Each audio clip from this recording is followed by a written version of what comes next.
గారు ఈ పేరంటే నాకు చాలా ఇష్టం. నా మీటింగ్ అయ్యే లోపల ఎందుకు ఇష్టం చెప్తాను. మంచి మార్కెటింగ్ స్కిల్స్ తోటి, వాగ్దాటితోటి, క్రమశిక్షణ తోటి తనతో కలిసి పనిచేసే మార్కెటింగ్ సిబ్బందిని ఏ విధంగా నడిపించాలో, ఏ విధంగా ఒప్పించాలో, మెప్పించాలో, గౌరవించాలో పూర్తిగా తెలిసిన వ్యక్తిగా నేను భావిస్తున్నాను.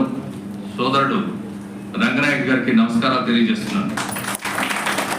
అట్లానే ఏ సంస్థ అయినా ముందుకు నడవాలన్నా, దేదీప్యమానంగా సక్సెస్ అవ్వాలన్నా మార్కెటింగ్ సిబ్బందే బ్యాక్ బోన్. ఈ సిద్ధాంతాన్ని పూర్తిగా నమ్మిన వ్యక్తి నేను. Marketing is a back bone in any business economy. Marketing సిబ్బంది లేకుండా ఏ ప్రాజెక్టు, ఏ సంస్థ, ఏ ప్రాజెక్టు కూడా నిలబడదు. మార్కెటింగ్ మంచి ఇంపార్టెన్స్ ఇచ్చి, మార్కెటింగ్ అత్యంత విలువలు ఇచ్చి ప్రాధాన్యత ఇచ్చిన ప్రతి సంస్థ దేదీప్యమానంగా ఉంటుంది. ఇది యథార్థం. ఇలాంటి సమిష్టి కృషితో ముందుకు నడిపించే రంగనాయకులు గారు నిత్యం దేదీప్యమానంగా వెలుగొందుతారు. అలాంటి మంచి వ్యక్తికి, గొప్ప లక్షణాల వ్యక్తికి, అందరినీ కలుపుకునే వ్యక్తి చేతుల్లో శ్రీనివాసుని పాదాల చెంత మేము నిర్మించబడే ప్రాజెక్ట్ ని వారితో కూడా కలిపి ముందుకు ప్రయాణం చేస్తే బాగుంటుందని ఒక సంకల్ప బలంతో నమ్మి ఈ రోజు గుంటూరు వచ్చి మీ అందరి ముందు నిలబడ్డాం. ఈ ప్రాజెక్ట్ గురించి నేను మా సోదరుడు బాలకృష్ణ ఇట్లా గుంటూరులో రంగనాయకులు గారు సాయుధాన్ని వెంచర్స్ తో సమిష్టి కృషి మంచి టీంతో ఉన్నారన్న వారికి ఈ ప్రాజెక్ట్ లో మార్కెటింగ్ మనం అవకాశం ఇద్దాం. వెంకటేశ్వర స్వామి పాదాల చెంత మనం నిర్మిస్తున్న ఈ ప్రాజెక్ట్ లో వారికి కూడా ఇస్తే బాగుంటుంది అని అన్నప్పుడు మొదటిగా వారిని ఒకసారి తిరుపతి ఇన్వైట్ చేయండి.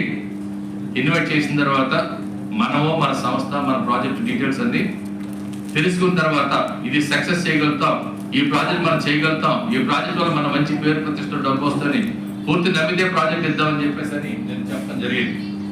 అదేవిధంగా సోదరుడు రంగనాయకులు గారు వారి టీం తోటి నియర్లీ ఒక 60-70 మందితో వచ్చి నా ప్రాజెక్ట్స్ మొత్తాన్ని చూసి, నా సంస్థ, నా ప్రాజెక్ట్స్, నా డాక్యుమెంటేషన్, ప్రాపర్స్ అన్ని కూడా చూసిన తర్వాత నాతో అన్నయ్య నేను గుంటూరులో మంచి మీటింగ్ పెడతాను, నా మార్కెటింగ్ సిబ్బంది అందరూ ఏకతాటి మీద తీసుకొచ్చి ఒక వేదిక మీద కూర్చోబెడతాను, మీ ప్రాజెక్ట్ ప్రెజెంటేషన్ ఇవ్వండి, దానికి తగ్గ విజయాన్ని నేను అందిస్తాను, ఒక 3 నెలల నుంచి 6 నెలల్లో ప్రాజెక్ట్ అంతా నేను చేయగలుగుతానని ఈ 1 వీక్ లో పూర్తిగా సర్వే చేసుకుని, మా సంస్థ గురించి స్కానింగ్ చేసుకుని అన్ని చేసిన తర్వాత మీ అందరి ముందుకు ఈ రోజు నన్ను తీసుకురావడం జరిగింది. వారికి మరొకసారి మీ అందరి సమక్షంలో మీ అందరి ఆశీస్సులతోటి శ్రీనివాసుని ఆశీస్సులు కూడా కలగాలని భగవంతుని కోరుకుంటున్నాను. అట్లానే వారికి నిత్యం చేదోడు వాదోడుగా ఇద్దరు అన్నదమ్ముల్లా కలిసి ఉండే కాజా కిషోర్ గారు, వారికి ప్రత్యేకమైనటువంటి నమస్కారాలు తెలియజేస్తున్నాను. అట్లానే వి పేడు గారు, ఐ వెంకటేశ్వర గారు, మా మిత్రుడు సోదరుడు సమిటి కోటేశ్వర గారు, బాలకృష్ణ నాకు అత్యంత దగ్గరగా ఉండే డైలీ ప్రతినిత్యం నాతో ఉండి నా కష్టాల్లో సుఖాల్లో పంచుకుని నా మార్కెటింగ్లో ఎక్స్ట్రాడనరీగా ఉదయం 7 గంటల నుంచి రాత్రి 9 గంటల వరకు ప్రతి నిమిషం, ప్రతి క్షణం, ప్రతి నిమిషంలో కూడా, ప్రతి సెకండ్ కూడా ఆహ్వానిస్తులు కష్టపడే తత్వం ఉన్న వ్యక్తి శ్రీ బాలకృష్ణ గారు. అట్లనే పెద్దలు శ్రీ కేవీ ప్రసాద్ గారు ఈ ప్రాజెక్టు గురించి తెలుసుకున్న తర్వాత నాకు ప్రత్యేకంగా ఫోన్ చేసి మాట్లాడారు. ప్రసాద్ ఒక హైదరాబాద్ లో ఒక ఉన్నారు నీరజ గారని, ఆమె తెలుసుకుని అనే నాకు ప్రసాద్ గారు ఉన్నారు గుంటూరులో మాట్లాడితే కాంగ్రెస్ కలిపితే ఈ రోజున గుంటూరులో మీటింగ్ జరగబోతుంది, మీరు కూడా వచ్చి మమ్మల్ని ఆశీర్వదించమని నేను ఆహ్వానించడం జరిగింది. వారు వచ్చారు, వారు ప్రత్యేకమైన నమస్కారాలు తెలియజేస్తున్నాను. అట్లానే కంపెనీ GM శ్రీ అనిల్ గారు లేట్గా వచ్చారు, అయినా ఒక మంచి మనసుతో మనందరినీ కలిసి వచ్చారు. వారిని కూడా ఈ ప్రాజెక్ట్ సక్సెస్ చేయడం సహకరించమని కోరుకుంటున్నాను. అట్లా నరసింహాచారి గారు, గురువు నాగేశ్వర గారు హైదరాబాద్ నుంచి వచ్చి ప్రాజెక్టు తిరుపతి మొత్తం కూడా వెరిఫికేషన్ చేసుకుని నా ప్రాజెక్టు, నా క్వాలిటీస్ అన్ని ఒక రోజంతా ఉండి మళ్ళీ హైదరాబాద్ ఈరోజు మీటింగ్ పెట్టారు నాగేశ్వర గారికి. అట్లానే company GMs, RMs, AGMs, all staff కి, ఆస్ట్రేలియాలో కూర్చున్న మీ అందరికీ కూడా పేరు పేరున ప్రకృతి సంస్థ తరఫున నేను నమస్కారాలు తెలియజేస్తున్నాను.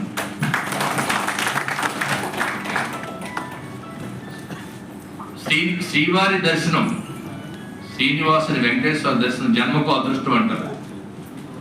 రైట్? శ్రీనివాసుని కొండ మీదకి వెళ్ళాక ఒకసారి దర్శనం చేసుకున్న తర్వాత ఆయన ముందుకెళ్ళిన తర్వాత మన మనసులో ఏముండదు, టోటల్ బ్లాంక్ ఉంటుంది.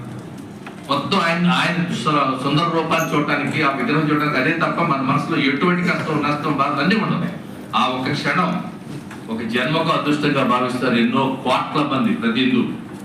అలాంటి శ్రీనివాసుని పాదాల చెంత శాశ్వతమైన నివాసాన్ని నిర్మించడానికి ఆ భగవంతుడు మాకు అవకాశం ఇచ్చినందుకు వారికి జన్మ జన్మలు రుణపడి ఉంటాను అందరికీ తెలియజేస్తున్నాను. అలాంటి నిర్మించబోయే శాశ్వతమైన సౌధానికి, నివాసానికి ఎంతో మంది కస్టమర్ని ఇంట్రొడ్యూస్ చేసేందుకు మధ్యలో మంది మార్గదర్శకులుగా అవకాశం ఇచ్చినందుకు మీ అందరికీ, మా అందరికీ కలిసి ఆ భగవంతుడు ఆశీస్సులు మనస్ఫూర్తిగా మెండుగా కలగాలని కోరుకుంటున్నాను. ఎందుకంటే ఈ ప్రాజెక్టులో మేము మా సంస్థ చెప్పి 26 సంవత్సరాలు అయింది. బెంగళూరులో 20 ప్రాజెక్ట్స్ కంప్లీట్ చేసాం. తిరుపతిలో 6 ప్రాజెక్టులు రెసిడెన్షియల్ ప్రాజెక్ట్స్ కంప్లీట్ చేసాం. అన్ని సక్సెస్ఫుల్గా ఆ వెంకటేశ్వర అనుగ్రహంతో జరిగినాయి. తిరుపతిలో 15 సంవత్సరాలు నేను తిరుపతిలో, హైదరాబాద్లో చేశాను. అంతకుముందు తిరుపతి వెళ్ళిన దగ్గర నుంచి, తిరుపతిలో ఉన్న దగ్గర నుంచి నాకున్న సర్కిల్ కానీ గుంటూరు, నాది కూడా గుంటూరు జిల్లా రేపల్లి, హైదరాబాద్లో కానీ బెంగళూరులో నాకున్న సర్కిల్, తిరుపతిలో ఉండేటప్పుడు శ్రీనివాస్ గారు ఒక అకామిడేషన్ చెప్తారా, దర్శనం చెప్తారా, ప్రతిరోజు కాల్స్ వస్తాయి. తిరుపతిలో ఉన్నవాళ్ళు బాగా సెటిల్ అయ్యారనగానే వస్తుంటాయి. అక్కడ గవర్నమెంట్ మారినప్పుడల్లా రూల్స్ మారుతుంటాయి, రూల్స్ మారినప్పుడల్లా విధానాలు మారుతాయి. అట్లా ప్రతిరోజు ప్రతి వాళ్ళు అడిగిన ఇవ్వాలంటే చాలా చాలా ఇబ్బంది. ఇప్పటి వరకు residential apartment, gated community apartment తోటే మేము అలవాటు పడి ఉన్నాం మేమందరం. ఈ శ్రీవైభవం ప్రాజెక్ట్ అనేది ఎలా పుట్టిందంటే, చాలా మంది అకామిడేషన్ అడగడం, పొద్దున్నే 4 గంటలు వేసి పైకి పంట మీద కదా అకామిడేషన్ చెప్తా ఉంటాం. అది జరిగేది కాదు. ఒకసారి అవుతుంది, ఒకసారి అవ్వదు. మనమే ఈ అకామిడేషన్ అయితే శ్రీకారం చుడితే ఎలా ఉంటుందని పుట్టింది. ఈ 7 ఎకరాల ల్యాండ్ ఒక మంచి ప్రైమ్ లొకేషన్ ఉన్న బిట్టు, శ్రీ పద్మావతి అమ్మవారి టెంపుల్కి 4 కిలోమీటర్ల దూరంలో ఉంది. ఆ ప్రాజెక్ట్ నుంచి 4 కిలోమీటర్ ఎయిర్పోర్టు, 2 కిలోమీటర్లు రేణిగుంట రైల్వే స్టేషన్, ఇవన్నీ కూడా కూడల్లో ఉన్నాయి. కేఎల్ఎం హాస్పిటల్ జంక్షన్ అని. ఆ జంక్షన్ మంచి బ్రహ్మాండమైన డెవలప్మెంట్తో వెలుగుతుంది. ఆ జంక్షన్కి 0.7 కిలోమీటర్ ఇన్సైడ్ 7 ఎకరాలు ఒకటే బిట్టు. ఆ 7 ఎకరాల్లో ఇది ఈ శ్రీ వైభవ్ అనే ప్రాజెక్ట్ని శంకుస్థాపన చేయడం జరిగింది. ఎందుకంటే ఎంతో మందికి, ఫర్ ఎగ్జాంపుల్, ఇది శాశ్వతమైన ఫ్యామిలీ పర్మనెంట్ అసెట్. ఈ పిల్లలకు కానీ ఎవరికి కానీ దీని ఆస్తిని దీన్ని షేర్ చేసిన వాటాలని పంచలేదు, కుటుంబానికి పర్మనెంట్ అసెట్ గా ఉండిపోద్ది ఈ అకామిడేషన్ అనేది. ఇది ఏంటంటే single bedroom, double bedroom, triple bedroom గా మనం ప్లాన్ చేసాం. తిరుపతిలో కన్స్ట్రక్షన్ తీసుకున్నప్పుడు మాకేమటువంటిది ఏదో నెలకో సంవత్సరానికో 10 రోజులు ఎప్పుడు వెళ్తాం మాకెందుకు అనే దాని మీద కాకుండా ఇన్కమ్ జనరేట్ చేసేటట్టుగా, రెంటల్ ఇన్కమ్ వచ్చేటట్టుగా ఈ ప్రాజెక్ట్ రూపకల్పన చేయడం జరిగింది. ఎలా అంటే సింగిల్ బెడ్రూమ్ వచ్చేసి 699, 699 స్క్వేర్ ఫీట్. ఈ 699 సింగిల్ బెడ్రూమ్ 15,000 రూపాయలు రెంట్ వచ్చేటట్టుగా, ఇయర్లీ 10 రోజులు అకామిడేషన్ తిరుపతిలో ఫ్రీ అకామిడేషన్ ఉండేటట్టుగా రూపకల్పన చేయడం జరిగింది. అర్థమైంది సార్? 699 స్క్వేర్ ఫీట్ బాబా కూర్చోబెట్టి నాకు కూడా రెండమ్మా ముందు కూర్చో. 690 స్క్వేర్ ఫీట్ అనేది సింగిల్ బెడ్రూమ్. ఇది 29 లక్షలు పెట్టాం. దీనికి 15,000 రూపాయలు రెంట్. ప్రతి సంవత్సరం 5% రెంట్ పెరుగుతుంది. ప్లస్ 10 days అకామిడేషన్ తీసుకున్న కస్టమర్కి మనం అందించబోతున్నాం. డబుల్ బెడ్రూమ్ ఫ్లాట్ వచ్చేసి 1020 SFT 42 లక్షలు, 20,000 రెంట్, 10 రోజులు అకామిడేషన్ ఫ్రీ. అట్లానే 3 బెడ్రూమ్ వచ్చేసి 1350 అడుగులు, 25,000 rent, 5% enhancement, 10 days accommodation free, 55,50,000 rate. ఇది ఈ ప్రాజెక్ట్ మనం పెట్టుకున్నది. దీనికి బ్యాంక్స్ వచ్చేసి state bank of India, HDFC bank,